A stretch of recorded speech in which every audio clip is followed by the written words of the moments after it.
Good morning, America. This is Bryn, Landrus, and Alicia Hannigan broadcasting your favorite early morning news on Channel 2.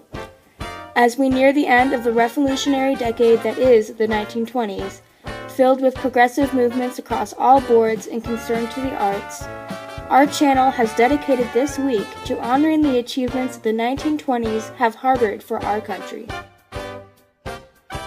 Today we are talking about the phenomenon that is the Lost Generation.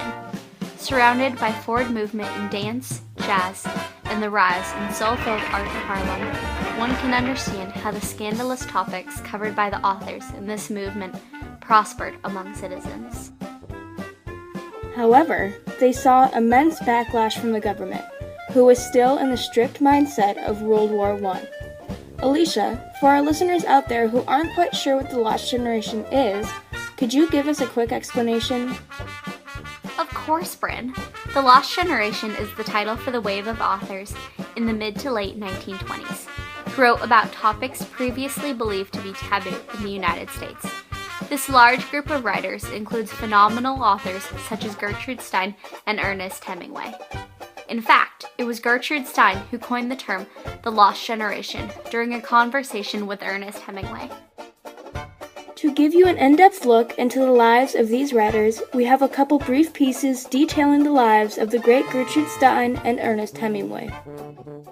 Gertrude Stein was born in 1874 in Pennsylvania. She was well educated, earning 2 undergraduate degrees and a medical degree from Johns Hopkins. Gertrude Stein was viewed as an obscure author in the United States, as she tried to mimic the techniques of Cubism found in art. It wasn't until the mid-1920s that her work finally became popular. But by then, she had moved to Paris to write as she desired, and where she was regarded as a legend and a genius author. It is here where she founded the Lost Generation, for aspiring writers, artists, and musicians. She served as a mentor for many aspiring writers, such as her good friend, Ernest Hemingway. Ernest Hemingway was born in Illinois in 1899. He is viewed as a great American novelist, journalist, and short story writer with his straightforward and simplistic writing style. He worked as a journalist as well as serving in World War I as an ambulance driver. In the war, he sustained injuries, and at a hospital in Milan is where he met his first love. Throughout his life, Hemingway had many relationships, as well as traveled a lot, and this served as a strong influence in his plotlines.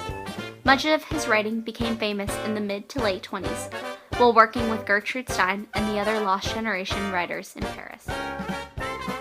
Many of the writers in the Lost Generation were from the Midwest, which fueled their dramatic writing. Due to the internal conflict around race and other progressive movements in these states, authors had a deep pool of experience to pull from for their works. Because of the backlash from the government against their writing, the Lost Generation of writers migrated to the far more lax city of Paris, France, in order to gain the freedom to write what they please. This migration to Europe began soon after World War I.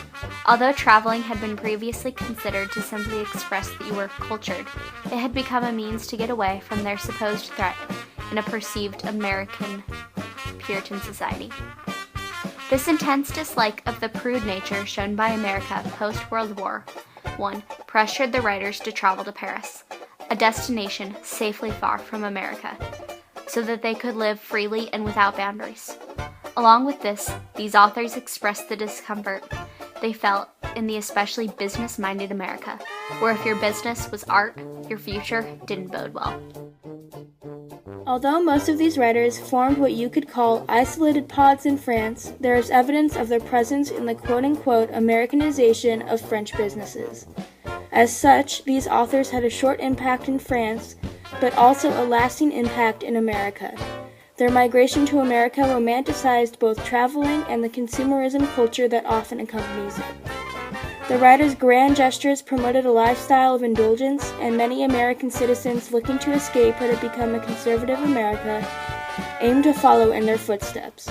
However, it is this following that eventually led to the end of these migrations to Europe because the revolutionary authors deemed it to be too mainstream. Wow, what an amazingly intricate and checkered past these authors have. One can only wonder as we move forward whether the works of these authors pushing our country's boundaries will be beneficial. Definitely, Alicia. With their movement to and impact on France, as well as their somewhat negative message they were sending back home, these authors are quite the mystery. Thank you for watching. Tune in next week for a special on the Harlem Renaissance. This is Bryn Landrus and Alicia Hannigan wishing you a great day.